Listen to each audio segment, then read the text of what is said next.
Good morning, everybody. Morning. If you guys could find your seat, can you hear me all right? Yep. Want to get started. I'm impressed. Usually at this time, everyone's rolling in. There's already a lot of people here.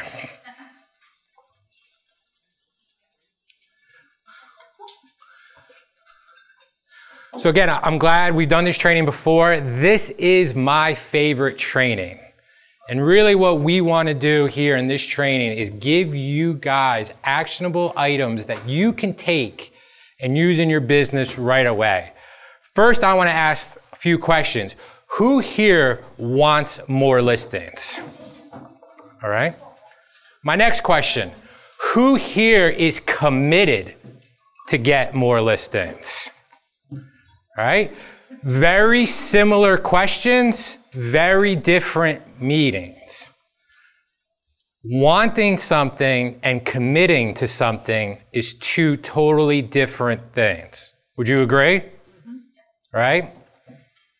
So what I'm going to do is kind of walk through a little bit of what you can do that you can implement right away. But if you leave here, today is not going to get you more listings.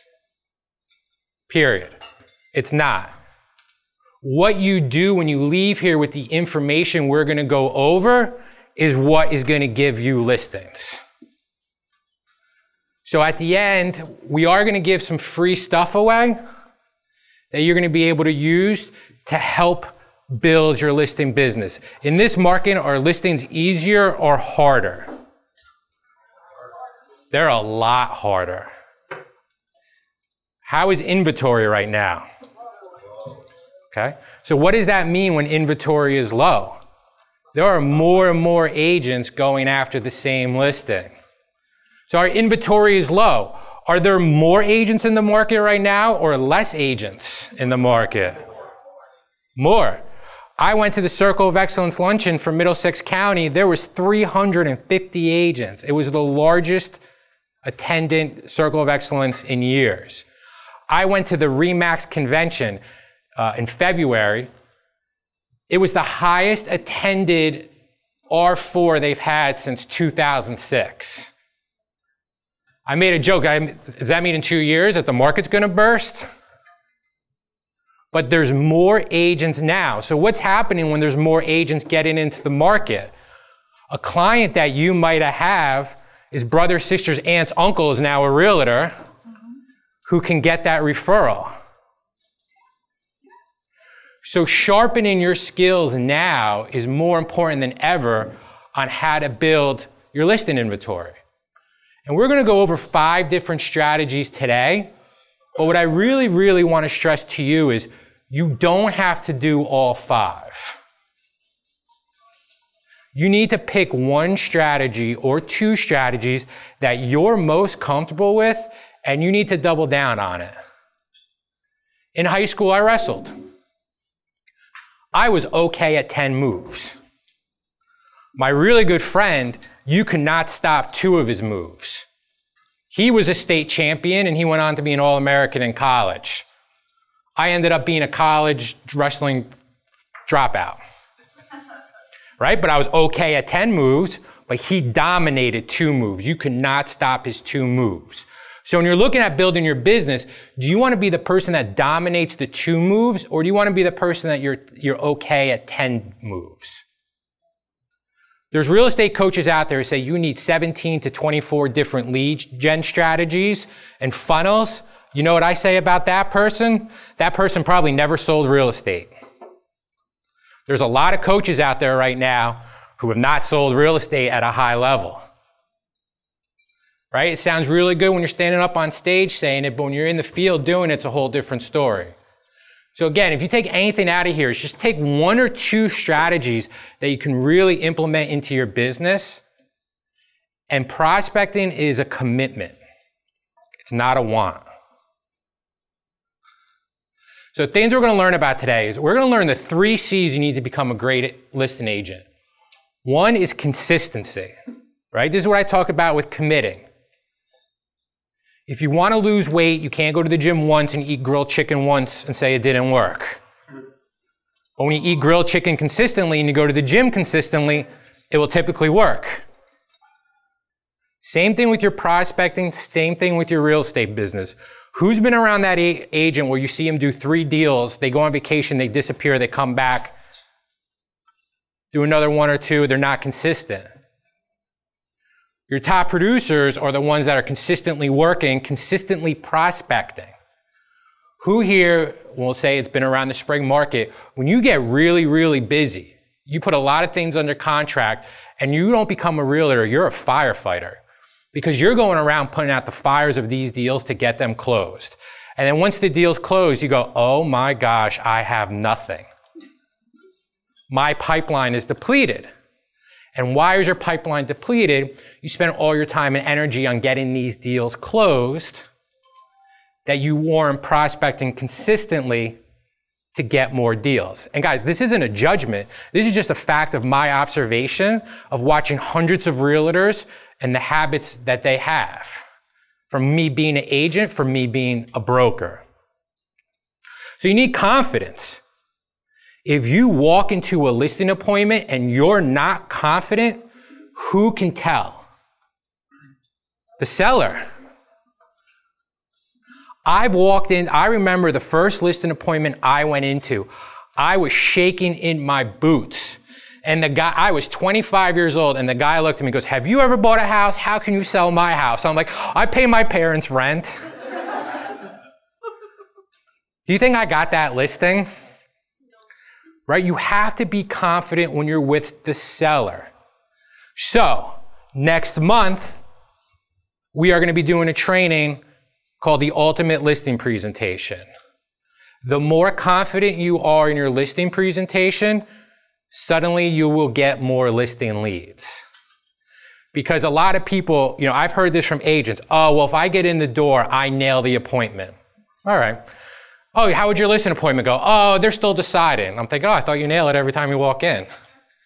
Right? If your listing presentation is not perfected, it's going to hurt your listing lead generation and your overall production. We had an agent we worked with, he joined his closing ratio on listing appointments was 25%. Within a matter of a year, we've increased it to 30%. That's not good, to 75%. Right, platinum producer, and he'll tell you that we redid his listing presentation and it changed his business. So that's gonna be next week. We usually do these on Wednesdays, but it's Passover, so we're gonna be doing it the next day on Thursday. In the second week of April. You need to be clear. You have to have clarity in this business. All right? We're going to go into this a little bit more and everything, but you can't specialize in everything. You have to know what you want in this business, and you have to be clear on it. It was very clear to me 1 month into this business, I was not a buyer's agent. I was terrible at showing homes. I would walk in and be like, yeah, I mean, it's the kitchen. Is this, what type of material is this countertop? I'm like, it's countertop material. I am not cut out to work with buyers. And listen, there's nothing wrong with it, but I was very clear and specific what I wanted in my business, and I doubled down on it, and I became a force in a certain niche. And that was fine with me, because that's what I wanted. So those are the 3 C's that you really need to be a great listing agent. And I think one of the most important ones is that true confidence. If you're not confident going into that listing appointment, there is no chance you're going to get it. Right? So we're going to talk about how to set up and put your listing leads on autopilot today. More importantly, these are things we're not going to talk about. Right? The latest and greatest, $19.95 a month to get seller leads. When I was at a real estate conference, they have, you ever been in like an Inman, a real estate conference, and they have the vendor rows? right? And it's like being at like a jewelry exchange. It's like a Shark Tank. You're just walking down the aisle trying to get somewhere. Hey, you over here, let me tell you about $19.95 a month and you're going to get great quality seller leads. Okay. There is so much money right now in this industry. And do you know where that money's coming from? Selling to you and me. These tech companies are making insane money. Remax bought a technology company. They spent $40 million on it. 40, not 4 million, 4D million. What do you think their incentive is to sell to realtors? Very high. So one thing we're going to talk about is we're not going to talk about how to spend $19.95. Who here sees their cell phone ring with certain phone numbers and you just hit ignore because you know it's someone trying to sell you something? Right? And I have agents ask me all the time, hey, Carl, what do you think about this? They say they can generate me this many leads. BS. You want listing leads, you got to put in the work. And that's the truth. And if you came today thinking I was going to tell you the latest and greatest $19.95 a month to get those listings, I'm sorry.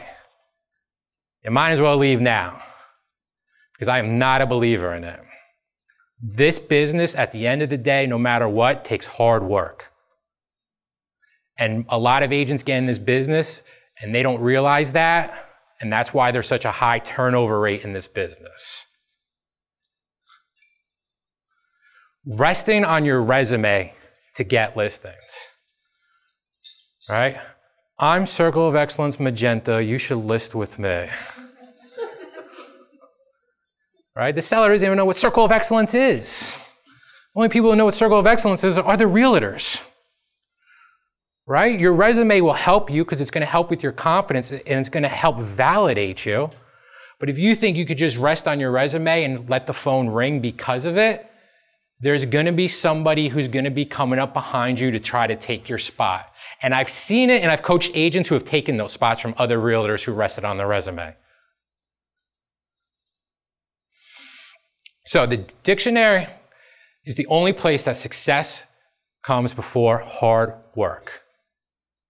Vince Lombardi. This is the truest quote out there. I'll tell you guys a little bit about my story. I know some of you are like, oh, here we go again. Right? It was about 2006. I was working for the governor in Pennsylvania. I hated every single minute of it. Did you ever have a job where you left it and your first thought was, oh my God, I got to go back tomorrow? I was in that job. I called my parents. I said, hey, Mom, Dad, I'm moving home. Complete silence on the other end of the phone. I said, Mom, Dad, no, seriously, I'm moving home. They're like, oh, come on. Why? You've been out so long. They're like, your bedroom's not even your bedroom anymore. I was like, listen, Dad, I'll sleep on the couch. Like, cut me some slack. I was like, I'm going to come back and I'm going to get into real estate. I am 25 years old, 26, whatever I was. I said, I have no responsibility. You know, I have nothing. Only thing I have is a car payment, my Nissan Altima for $200 a month. I said, this is the worst financial advice ever. I got a credit card, 0% interest. I said, I'm going to live off this credit card for the next year. Listen, I still want to go to my shore house and I still want to go out with my friends. So I'm going to put everything on that credit card and let them give me the cash, right? Susie Orman or whoever is probably rolling her eyes hearing that right now. But you know what? I committed to 12 months. I said, I'm going to commit to 12 months of working hard, busting my butt, and if I can't make it after the end of those 12 months, I'm going to go out and get a real job. Because guys, is this a real job? No. I said, I'm going to get a real job. And I went to work from 9 to 5. And all I did was prospect. I used this funny thing. You guys might remember, some of you. It was like a box with a cord with 9 numbers on it and a pound and a star sign. You know, the phone. And it wasn't a cell phone. And I used that phone for 8 hours a day. I started in April 2006. I didn't get my first listing until August. And then I didn't have my first close until February. And then that calendar year, I did $15 million in production. I was able to pay off the credit card. I was able to move off my parents' couch, which was the best part for me and my parents. And I was able to go on. But what I did was I didn't want to be successful in this business. I committed to being successful in this business. So 7 years later, I got this bright idea. I said, you know what? I'm kind of getting bored selling real estate. I'm gonna go, I don't know, get a real estate brokerage. Right? I faced a lot of tough times with the real estate brokerage in the beginning. I said, oh, this is gonna be easy. It was one of the hardest challenges I did, but I committed to doing it. And I used a lot of the tactics that I did as a real estate agent as being a broker owner, right? Some ways of communication have changed. The phone is not what it used to be. There's so many more ways to screen the phone. You know, I always like to say too, Facebook Messenger is sort of becoming the new pigeon of today to carry messages across and get in front of the eyeballs of people. But what I want to do is I want to go a little bit into what I did to generate listing leads. Because I knew from day one, I could not be a buyer's agent. Because it was not fair to me, and more importantly, it was not fair to those poor buyers who I was showing houses to. When they would ask me what the countertop material is, and I would say kitchen countertop. Right? So here are some books that I think really help your mindset in wanting to build a large listing inventory. The 10X by Grant Cardone, right? Because what happened was, I remember when I got that first listing, guys, and I'm wired like this, so not everyone is, but it's the truth. I got that first listing, I'm like, all right, this is cool. How do I get 10? I was already like, most people are like, oh, I got my first listing, blah, blah, blah. I'm like, I got my first listing, everyone's coming to congratulate me. Yeah, but I'm like, yeah, but I don't have 10 like you. Like, how do I get 10? I can't live on one. So I got the first listing, then I got to 10. I was like, oh, I finally got to 10. I'm like, all right, how do I scale this to 25? Then I got to 25 listings. I said, great, how do I scale this to 75? People are like, you can't scale it to 75. And I was doing a lot of REO. Guess what? I scaled it to 75. And they said, great, now I have 75 properties in my inventory. How do I scale this to 200? Which I did. All by using the same type of tactics, all by getting systems, getting help, and everything else. But that all goes into the 10X mentality, right? Even as a broker, I was like, how do I scale? I'm always thinking, how do I scale? Because I enjoy it, right? Some people like to walk in the park. I like to scale. This book is all about scaling because to me, it's fun. The Ultimate Sales Letter by Dan S. Kennedy. Who here has ever heard of Craig Proctor? He's actually a real estate coach that sold real estate. But who's here heard of Craig Proctor? Right? Craig Proctor was the big into, you know, we sell your home guaranteed, right? Or we'll buy it. That was Craig Proctor's shtick that we see around. He learned from Dan Kennedy, who's known as the godfather of infocommercial TVs. As cheesy as that sounds. Right? But infocommercial TVs obviously work because they're still on. People remember what they read and what they hear. You have to have good copyright in your ads. How many people use social media as a form of their lead generation? What you're writing in your post and how you're targeting it is very, very important. Copyright is extremely important. Like I said, people remember what you say and what you hear, and what they read. So and I read this book about once a year. I've given this to a bunch of agents. I always keep copies in my desk. But if you really, really want to nail your mailers or anything else, you need to read this book, and you need to read it more than once, and you need to take a lot of notes. From Good to Great. Has anyone ever read this book by Jim Collins? I recommend this one a lot. This is if you want to scale, Good to Great is about how to scale. Right? I always tell the one scenario from the book. Who here remembers Eckert's pharmacies with the ugly blue signs? Who here has seen Eckert lately? Right? Who here has ever heard of Walgreens? Do you guys still see Walgreens around? I'm going to change how you drive around and look at things after I tell this story. Eckert's business model is we're going to buy every single mom and pop pharmacy that makes money, and we're going to put an Eckert sign on it. And that's going to be our business strategy. Eckert became a good company. Walgreens says is we're not just going to do that, is we are going to have real estate that's on corner properties that you have entrances and exits on both sides and that you can make a right-hand turn. And then we could buy pharmacy companies and move them to our location, but our business is that we're gonna be put on the corners. Now when you drive by, you're gonna see Walgreens, be like, oh, Carl was right, look at that, it is on a corner. Walgreens, that's why you go there. And that's why Walgreens is a great company and Eckerd was a good company. That's why Eckerd's not in business anymore. Let me ask a question. Who in this room can make a really good cheeseburger? And listen, I've been like dieting, so I love hearing about it. But who here can make a really good cheeseburger? You can make a really good cheeseburger. Is your cheeseburger better than McDonald's? Will you sell as many cheeseburgers as McDonald's? No. Never. No. And no offense to your cheeseburger, I'm sure it's amazing. But what McDonald's has done is they've scaled a business to an unprecedented level without even having the best product. And they've stood up past the times.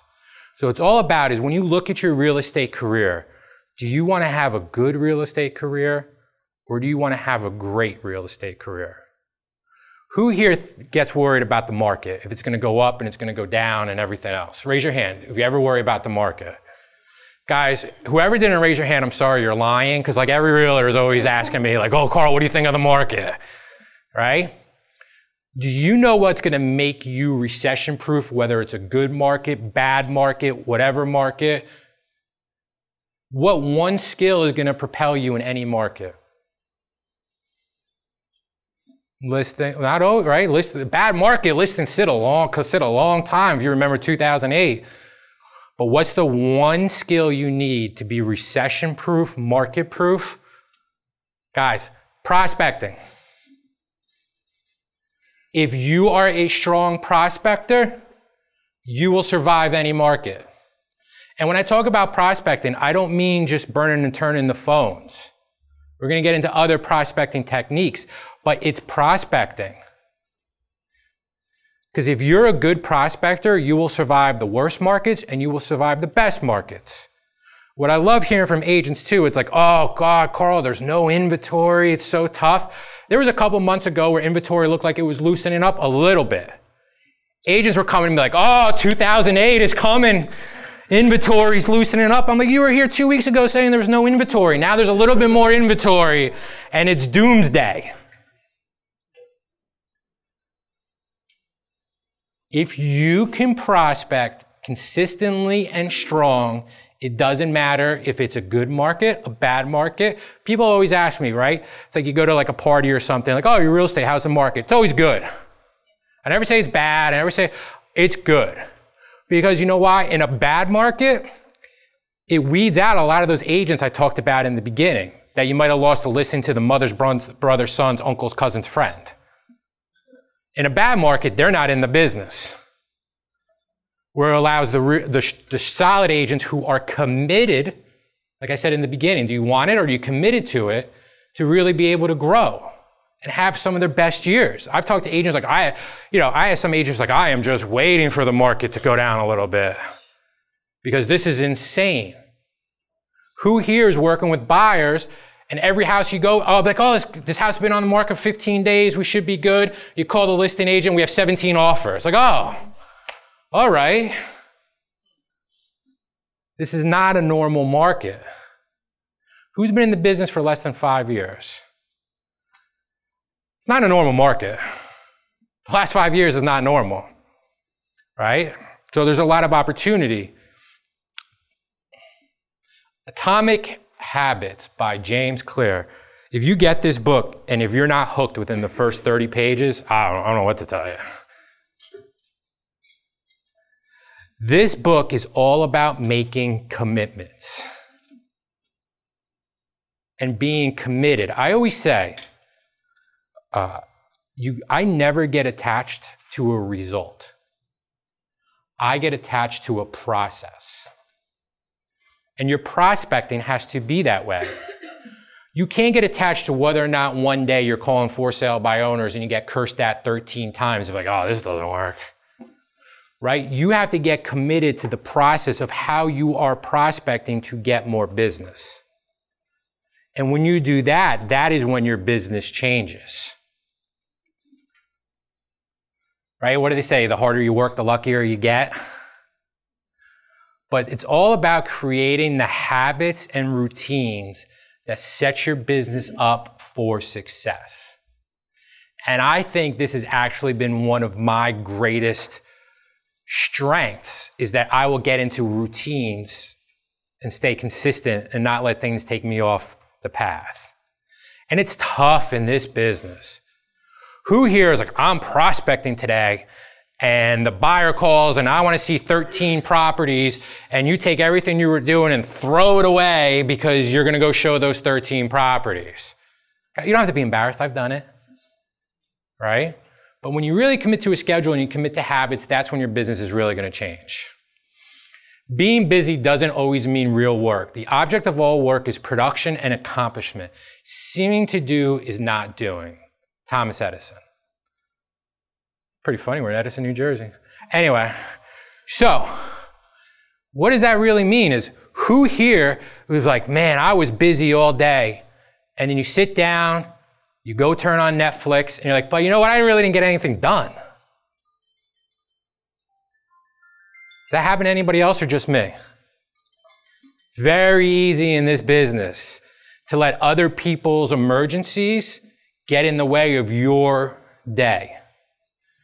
Being busy in this business does not mean that you've done things to help grow your business. I'm going to go back to spring market. You get 10 properties, 5 properties, whatever the properties are, the amount is under contract, and you're so focused on getting those properties closed that you did really nothing to move the needle in your business once those properties close. And some of you might think I sound a little harsh, but I hope some of you were thinking like, yeah, because you know why? I've been there. When I changed my mentality to a prospect every day mentality is when I see the biggest leaps in my business. Because we're not in the real estate business. How many people do we actually walk in the house and sell them on the house? Most people walk in that house and they get that feeling. We can't instill that feeling in somebody. But we are in the lead generation business. There are some realtors out there that you've probably dealt with who do a lot of business, and you're just thinking, I don't know how they get so much business. They're a terrible realtor. Has anyone ever come across an agent like that? I hear a couple laughs, so I think a lot of people have come across that. But you know what they probably do pretty well? Lead generation. And then there's some realtors who are the best agents. Man, every I is dotted, every T is crossed. They know the real estate book from front and back, but they can't get a client if their life depended on it.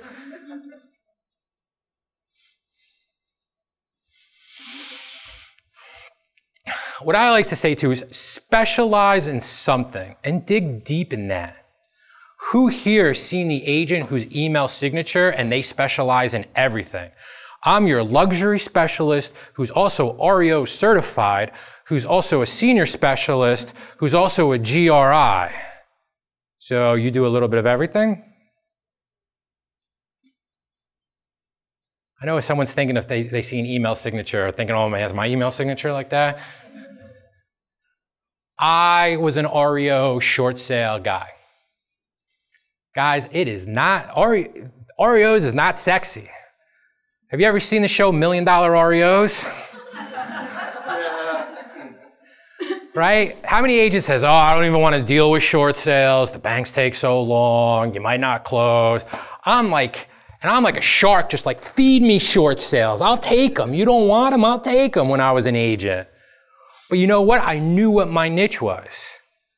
And I knew I was really good at prospecting that niche. And I knew I could build a business around the lifestyle I wanted with that business. Why did I like short sales? How many broker opens do you think I did with short sales? How many open houses do you think I did with short sales?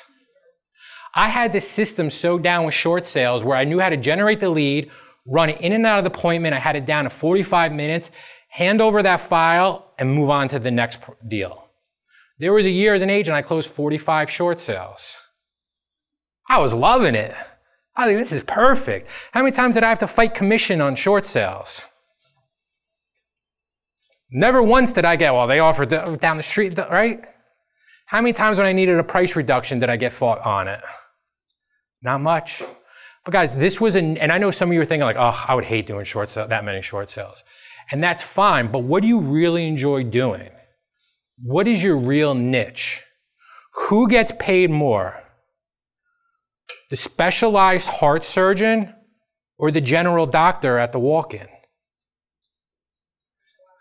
Right, can you go to you don't go to the specialized doctor when you don't feel good, when you have a cold. So it's all about specializing in something and really owning it. Olivier, if you guys don't know, my partner in Cranford, he built a niche with investors. And he didn't shy away from it. He learned how to do it and he doubled down on it.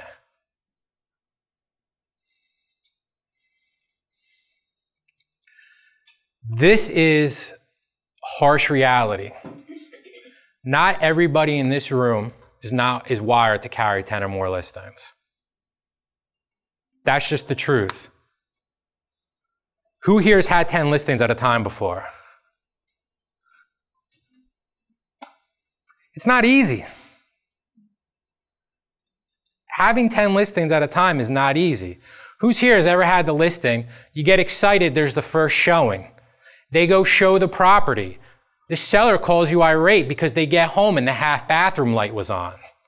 Or the back door was unlocked. Listen, I'm just in the process of selling my parents' house, right? You want to talk about a nightmare, no compensation deal. My parents call me, oh, they did the home inspection. The door between the garage and the living room was locked. I'm like, unlock it. Like, get over it. Right? And because they're my parents, they can really get and rip on me. There's no boundary there. Right? We were dealing an issue with with an oil tank that they had, back in the 80s, they got rid of oil tanks, they filled them with sand and put them in the ground. Now everyone makes you pull it anyway, right? We're dealing with an issue with that. My dad was irate. All right, can you shut this part off real quick? I don't want my dad to see this. No, I'm just kidding. Right? But my dad was irate about this, making my life, and I was home sick, my daughter was sick, and my dad is just at my house, and I'm just like, I'm gonna get you sick on purpose if you don't leave. Sellers can be difficult. And then imagine that times 10. I just did a video on this. Some of the best listings you're going to take in this business are listings you don't take. I tell a story. I took a listing. It was a referral from another agent. And I really botched this whole relationship up with this agent and everything else. I walked in the listing. I knew these countertops. They were pink. He said, what do you think your house is worth? She said $600,000.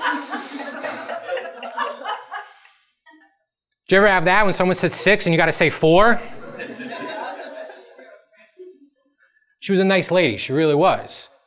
But she was very, very, very focused on what she wanted.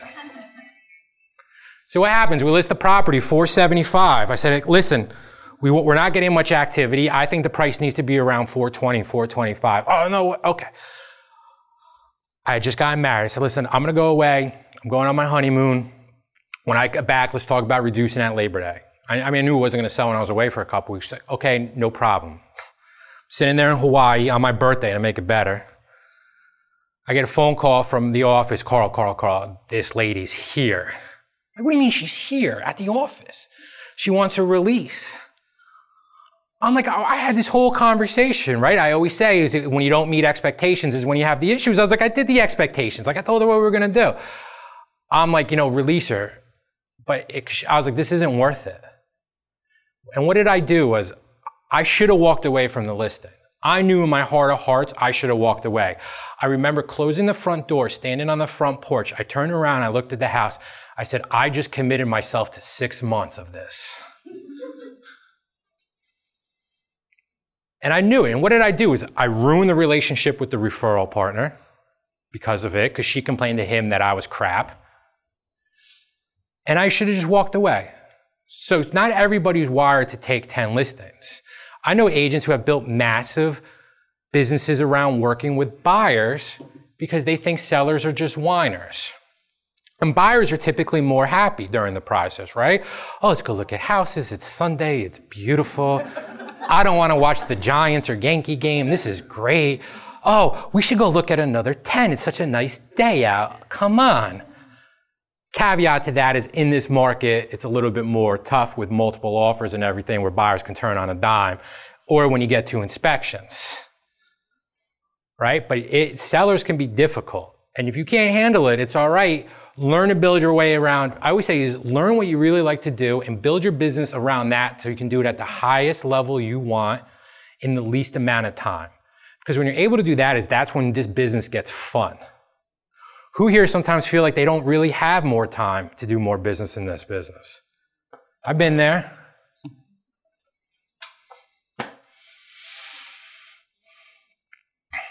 Eric, what's the stat? You know the stat. On how many hours it takes to work with a seller compared to a buyer?